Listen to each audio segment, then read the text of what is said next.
back for our third and final video on the book of Numbers.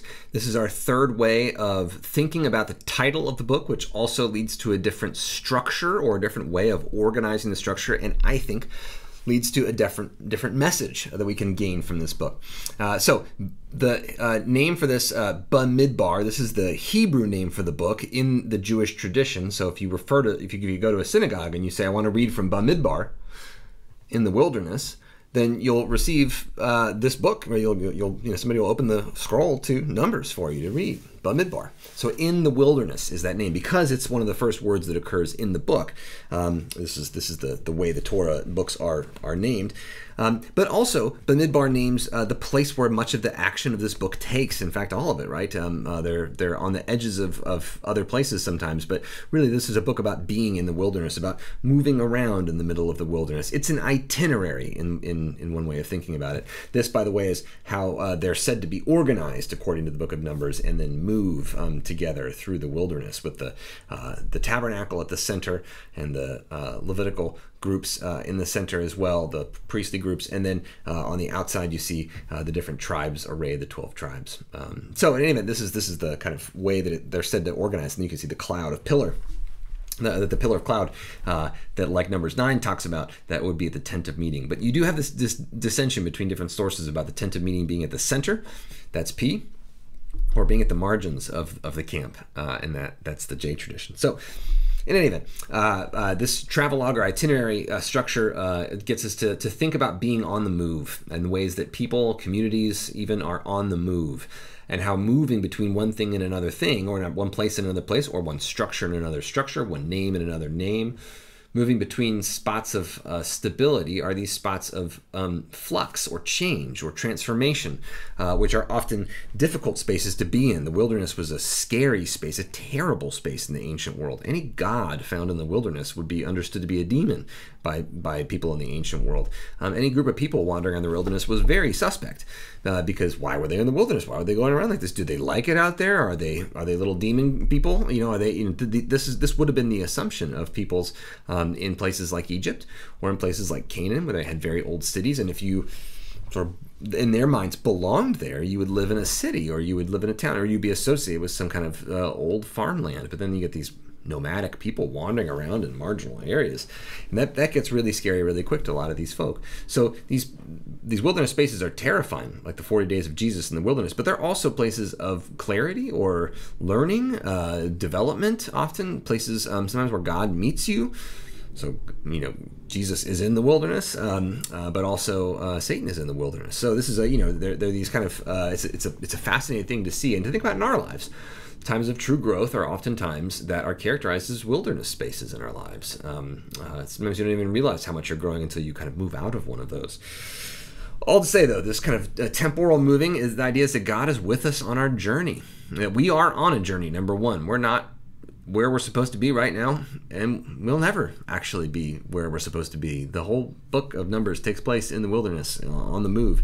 They're always going towards something, but they're never quite there. That journey seems to describe to many of us our lives, right? That's kind of how we are. So God with us in this journey of life through the thick and the thin. If we think about it, the book organized this way, I'm going to shrink and move my face over here just to get me out of the actual flow of things over here. Okay. So in the wilderness, geographical structure here, you can see at Sinai, if we're talking about where we are, there's really three main notices about where they stop. And in this, you can organize the whole text this way. So if you see like Numbers chapter 1, if you turn all the way back to Numbers 1, you can see this kind of notice. And by the way, Numbers takes place, the first 10 chapters at Sinai. So they've been at Sinai since Exodus 19. They get there. Numbers 10, they leave. All that stuff takes place at Sinai. So the Lord spoke with Moses in the wilderness of Sinai. So in the tent of meeting in the second month. So they're in Sinai, right? They're near the mountain of Sinai. And this time of being at Sinai, then you could characterize and say, okay, this is kind of like a time of learning about who you are. It's this kind of stable learning time, whatever. They learn about the priesthood, and now the priesthood does move. Like, it's all about a mobile priesthood, trying to get you to figure out how you can move. There's the marching orders that they get, by the way, in chapter 2. But then there's all about this kind of the mobile priesthood. How do you do this on the road? And then there are rules for the road you can think about in chapters 5 through 10. How do we live on the road together with each other? So that's one way of thinking about how this material was organized. But then we have this big change in chapter 10, verse 10. And notice this. So chapter 10, verse 10, God says, in the festival days of rejoicing, this is all about the festival days and so on. And it says, I am the Lord your God. And then verse 11, there's this big shift in the middle of chapter 10. In the second year, in the second month, in the 20th day of the month, the cloud lifted from over the tabernacle of the covenant. And the Israelites set out by stages from the wilderness of Sinai. The cloud settled down in the wilderness of Paran. Then they set out for the first time at the command of the Lord by Moses, and they went out camp by camp and so on. So it's all about movement, right? It's about moving from one place to another. They're moving from Sinai to Kadesh, which is this place they end up, we'll read about in 1 second. But so they've left Sinai and they're in between this other place. And then they get to Kadesh, and then they spend some time there. And then they end up going towards Moab. They end the book in the plains of Moab, overlooking the land that they are about to enter into, the promised land. And this is where Moses speaks all of Deuteronomy, on these plains of Moab, looking into the promised land from across the river, so the very edge of the end of their journey. But so if you look at chapter 20, verse 14, then that's this pivot between this leaving Sinai. They've left Sinai, but they're on their way. And you can see this time from Sinai to Kadesh. There's some problems. But you can see the Kadesh to Moab, beginning of chapter 20, verse 14, might be characterized by something different. But let's see. So chapter 20, verse 14 is the beginning of the waters of Meribah section. You can see the Israelites, the whole congregation, came into the wilderness of Zin in the first month, and the people stayed in Kadesh, and that's where Miriam dies again. And then we have the story of the waters of Meribah. So not a great beginning to this text, but I guess it's an end to the from Sinai to Kadesh. So they arrive at Kadesh, and you see this pivot. But then chapter 20, verse 14, you have this new story, and this is where the pivot happens in this way of understanding the text. Moses sent messengers from Kadesh to the king of Edom, Edom being next to Moab. So we're about to head up there. In other words, are you going to help us? And can we travel on your land? And they said, no, you can't pass through. And this begins a different section of the journey, the difficulty of trying to get into this land and position themselves for coming in. This conflict that begins here is a conflict with the king of Edom. So we end the time from Sinai to Kadesh with this kind of like failure of the leadership of Israel, and then we have this conflict that happens with Edom next.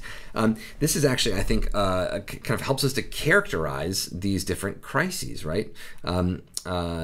This way of thinking about it, think about it like this.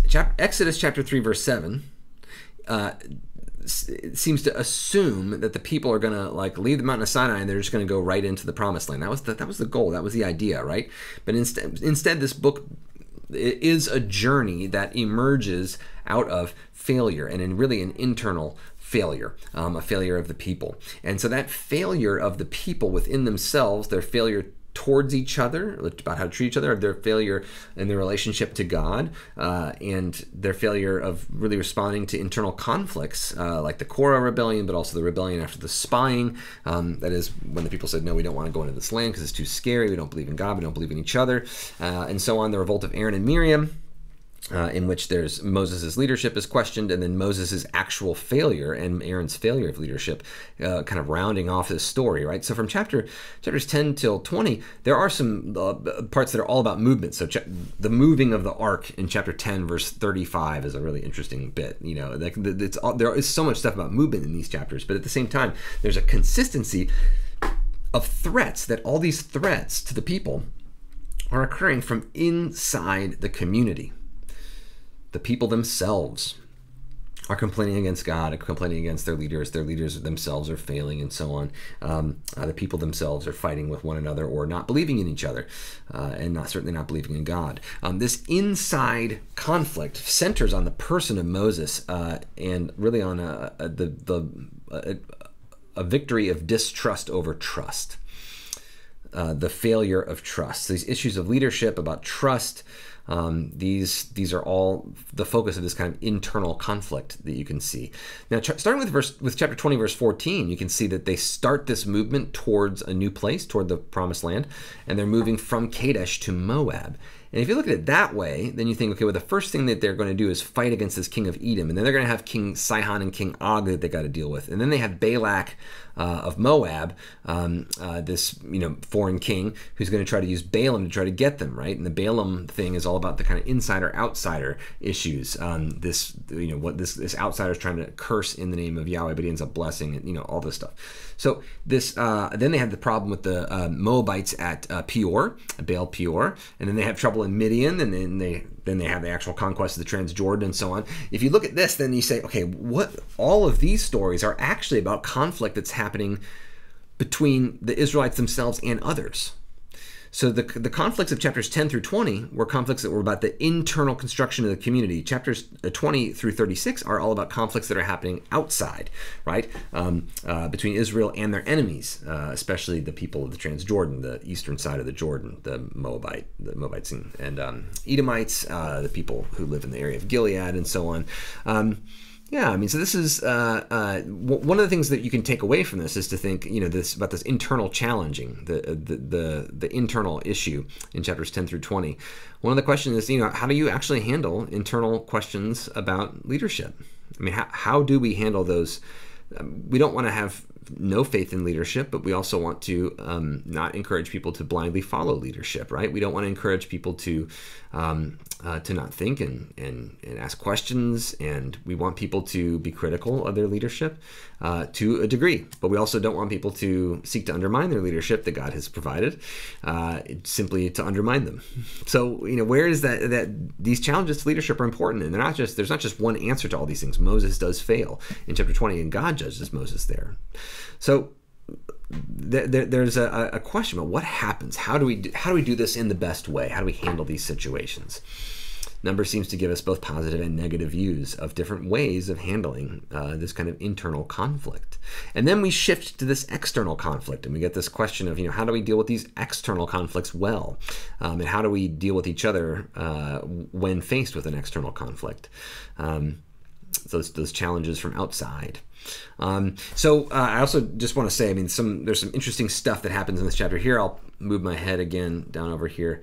You can see here this idea about the kind of the wilderness wanderings. A lot of people say Sinai is in the southern tip of what's called the Sinai Peninsula. It's called the Sinai Peninsula because some medieval Christians said it was Sinai. That wasn't the name of it before. This mountain now called Jebel Musa in Egypt, which means the mountain of Moses in Arabic, is associated with Mount Sinai. It's really clear that actually Mount Sinai was somewhere in Midian, which is where Moses was, right, when he finds it. And it seems to be nearby where the Midianites live. But also there are many places in the Bible. Habakkuk 3 is one of them. Psalm 68 is another one. Where Judges 5 is another one. Where Sinai is named to be in the land of Edom or Midian. It's kind of Edom-Midian area here near Mount Paran, which is basically southern Jordan. So all to say, this is sorry to say, but the only people who started calling Mount Sinai or calling this place the Sinai Peninsula were Christian monks who were looking for a place to venerate. As the birthplace of the law of Moses. So, in any event, but I'll just say you can see this kind of wandering around in the Sinai wilderness or wherever around Midian, maybe. But they end up kind of moving towards Kadesh Barnea. So somewhere from Sinai up to Kadesh Barnea in this wilderness of Paran area right here is where that first part of the story is occupied. They get to Kadesh Barnea. Here's one of these crazy little routes here. Here's the wilderness of Zin. That actually is true. They're wandering around for 40 years in this wilderness that is kind of the southern Judean desert. And then they end up crossing over here and then crossing over the Jordan River near Jericho. So here's another way to think about it. Here's that Kadesh Barnea oasis, which is in the wilderness of Zin. So they kind of wander around in here for 40 years, end up at Kadesh Barnea, then end up going through this area of Edom and Moab, and then crossing so Deuteronomy takes place in the plains of Moab, which is this area right here. near Dibon, which was the that was the capital of Moab. Not really a city or a place at this time. Moab was entirely occupied by nomadic peoples until Israel was a kingdom. So here's my little image. This is Marc Chagall, a Jewish artist, Jewish-French artist from the 1930s and 40s, actually Polish, I think. Lived in France for a long time. In any event, man of many nationalities, and was displaced during World War II. I don't want to spend too much time talking about Marc Chagall, but beautiful artist, beautiful Jewish artist who's got these amazing kind of dreamscapes. But here's Moses receiving the law, which characterizes that first part, right? They're at Sinai, receiving the law still, thinking about how to go, what are the rules for the road. And then the Sinai to Kadesh part, right, where they're organized, but they're really this internal conflict. Inside the camp, inside the tribes is the focus. And then there's the external focus as they move towards Moab near the end of the book. So this Og, king of Bashan, by the way, there's an amazing history. Just look at Wikipedia for Og, king of Bashan. There's some amazing Christian, Jewish, and Muslim stories about this guy who apparently had a giant iron bed, as you're going to read about in Deuteronomy. But stories about how he was a giant, about there's amazing legends about him in all these different traditions. Here he is carrying a stone on his head, and Moses hitting his foot with the staff. Yeah, it's pretty cool. So the Balaam story is another story that attracts a lot of attention. I don't have a lot of time for it here. I'm sorry. It's fascinating. It looks like there's two very different stories about Balaam that at some point were kind of edited together. Balaam is and was a famous person outside of ancient Israel. This, by the way, is an image from the catacombs, the Roman catacombs, some of the earliest Jewish and Christian art that we have. And here we see the angel standing in the way. That's the angel right there, standing in the way, and Balaam sitting on top of his donkey. That angel, by the way, is called in the text a Satan, or Satan, because Satan doesn't mean bad angel or evil thing in the Old Testament. In the Old Testament, that name, Satan, means the accuser, the angel that accuses humans. It's a good angel in the Old Testament that is sent by God, that works for God, and it stands there and accuses Balaam of being a jerk, right? Being a bad guy. So in any event, that's what's the joke is that Balaam's donkey, his ass, understands God better than Balaam does, right? That's the joke about it, and can talk. Balaam, we know, is an actual famous character from ancient literature, and we don't know much about him besides what's written, but we have this other story of him. In the Jabbok River, where Jacob wrestled with God, there was a people living there. They were not Israelites exactly. We don't actually know what they would have called themselves, simply because they don't. And what we have from this archaeological dig at Deir Allah, that's the modern name for this town. We don't know what the town was named. We don't know what they called themselves, because the written stuff we found from there, they just don't happen to talk about themselves as a people in it. So we don't know who this people would have called themselves, but they're Canaanites vaguely. There's this one wall in this town that we don't know the name of, which had some writing on it. And you can see this kind of wall right here. It was in the room with like a little kind of bench in it or something, and it was maybe like a meeting room, a prayer room, a room where a prophet would have lived. We don't know. But on the wall there was plaster, and on this plaster there was written a prophecy. It's been in tiny little pieces. These archaeologists painstakingly reconstructed it. There's a little view of it here. You can see it's written in something that looks a lot like Paleo Hebrew or Old Hebrew. It's basically the Phoenician alphabet, which is what the Israelites used as well. And so it's written in the Phoenician alphabet, but it's written in a language that sounds almost exactly like Hebrew, but different enough for us to say it's like, it's a different dialect. So this is Canaanite. And you can see there's like a little nice, like pretty line that would have been on top. This would have been kind of like enclosed in a little margin. And there's some text written in red, some written in black. And it's painted on this wall, and it's a prophecy of Balaam. And Balaam seems to have a bad prophecy about something crazy happening, like the nature is inverted and stuff. It's fragmentary, so we don't know exactly what it says. But it's just amazing to see that Balaam. We have evidence. This comes from the Iron Age. It comes from the time when Israel was a kingdom. So we have actual physical evidence of Balaam existing, not in the Bible, that is outside the Bible. This is one of the first datable biblical historical characters we can find. I mean, Abraham didn't have a calling card that he left places. We wouldn't expect common folk like Abraham and Sarah to leave written evidence of who they were. That just didn't happen for people who weren't kings or other major dignitaries. But here we have Balaam, this prophet that seems to have been revered right around the time of the place of Israel. So here's a little artist's reconstruction of what that plaster wall said. If you just Google the prophecy of Balaam, you can find online versions of this that are, everyone's got to guess a bit about what's not said in those gaps, because not all of it is still existing, but pretty neat. So this Balaam story, and by the way, the Balaam text I think is in Hidden Riches, but if it's not, you can find it. You can find it online pretty easily. But this question, it brings up a question: what is a prophet? How do prophets work? A very simple. We'll have more time to spend with this in the spring. But a prophet is a messenger of a god. Remember, there's people assume there's lots of gods in the ancient world. It's a god's messenger that's a human. But also that same word, malach, a messenger, can mean a human messenger and a divine messenger, an angelic messenger. So prophets are people who can cross that boundary a bit between this world and the world beyond, and receive messages from the divine and bring it to humans. So that's what Balaam does. Balaam's a messenger, a message boy, right? That's his job. So they used the same formulas that ancient messengers would use.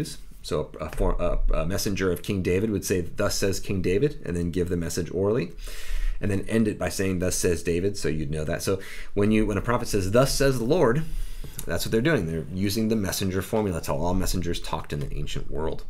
So I don't have time to spend too much on Balaam here, but it's a fascinating story, and there's multiple ways to kind of read it and understand him as a person, as a character, and so on. And then at the very end of the book, where they arrive on the plains of Moab, and Moses begins to make preparations for his death, for the shift in leadership that's going to come with the new generation and coming into the land. And then Moses gears up for Deuteronomy, the big long sermon, or 5 sermons that he gives at the very end there. So there's too much. There's too many issues here, and I don't have enough time. Sorry, I've already taken too much for this. But let me just lay out a couple of issues. Numbers is a difficult book. As I said, there are different strategies for reading it, understanding these different kind of big questions about who we are, where do we perceive threats, and how do we handle them to our community? Who are we on the move? What are we on the move to becoming? Questions about our generational structure and letting go of the old and embracing the new, even all the hope that we have to get there. We can ask questions about our laws, our regulations, our rules, our procedures. It's good to have them, but also what do we do when they don't, when they oppress people, when they keep people from experiencing the fullness of the community and being fully welcomed in the community, having access to the resources of the community.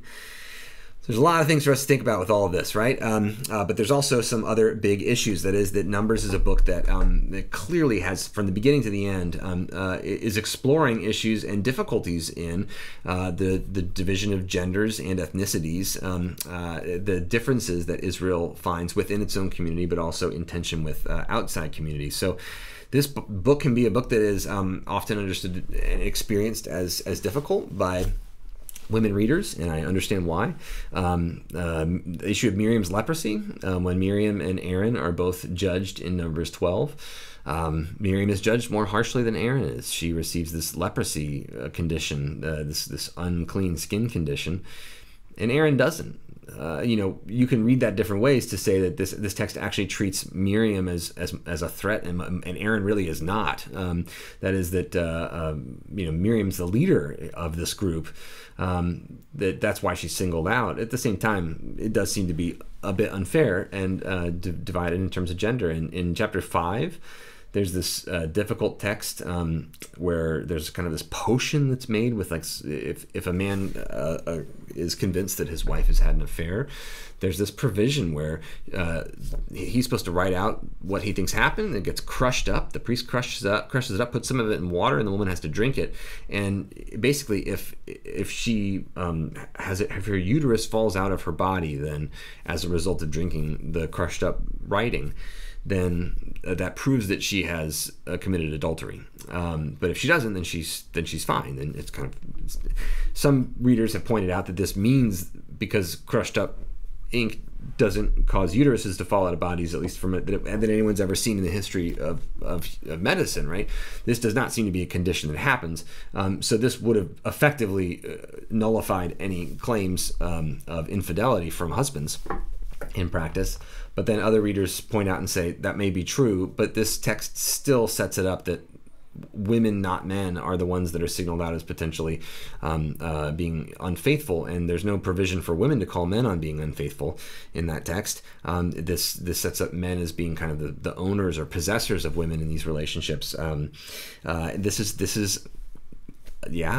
is something that the text actually does, and it's hard to read it.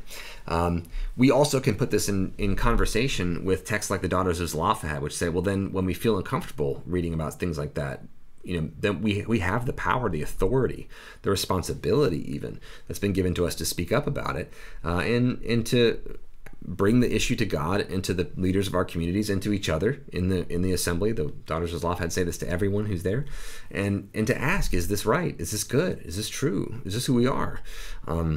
So all to say this, I think this, we've been given some ways to have recourse about this. Numbers 25, there's this concern about ethnicity and women who are considered, especially women who are considered to be others outside the group, who are threats, real threats to the men in the community. And we can say that there is redress with, that's a difficult story, a difficult group of stories to read.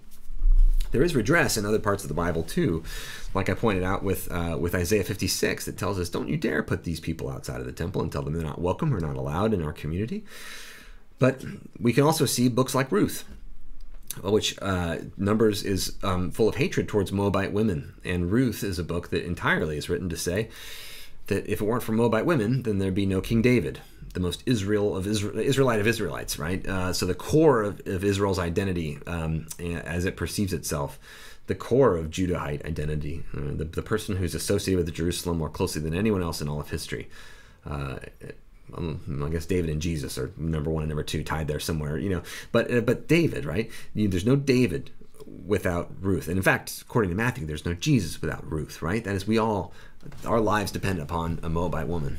And this is supposed to be, in some ways, this inversion of some of these problematic ethical presumptions that we see throughout these texts. That is to say, the Bible gives us the ability to ask the questions at the same time that it's showing us these depictions that I think God knows, right, are not good. So we're given this kind of we're given the responsibility to read the Bible wisely.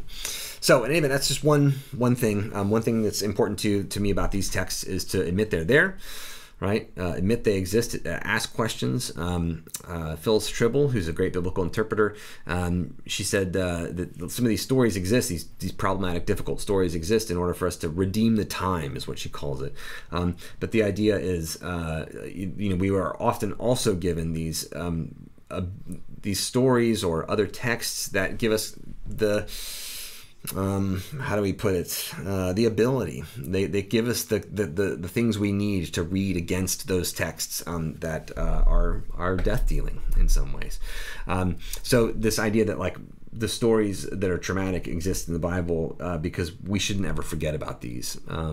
Don't forget the names of these folk.